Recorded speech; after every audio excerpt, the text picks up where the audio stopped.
ঢালি দিওঁ না ঢালি দি এতিয়া আমি এইটো ঢালি দিওঁ কিন্তু অলৰেডি আমি এটা ঢালি দিছোঁহে কিন্তু আৰু এটা ঢালি দেখাম আমি এতিয়া ইয়াতে এইটো এইটো ওলাই আছে অলপ মাজত ঢালি দি নাই আৰু ওলাই আছে হ'ল এতিয়া আৰু থাকিব লগা নাই সেনেকৈ মানে তথাপিও আকৌ ফালি এবাৰ দেখুৱাই দিওঁ মই মাংসখিনি কৰি বেয়া হ'ল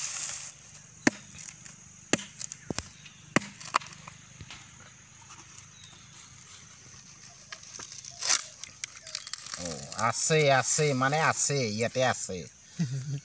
ইয়াতে আছে মানে আমি ভুলেই হৈছিল মানে ইয়াতে আমি মাল নাথাকা বুলিয়ে ভাবিছিলোঁ যিহেতু আছে যেতিয়া আমি এইটো ওলাম ভালকৈ দেখুৱাই আছোঁ মই ঢালি দি ডাইৰেক্ট ওলাই যাব সেই পিচটো মই কটাই নিদিওঁ না কাটি কুটিহে বনাম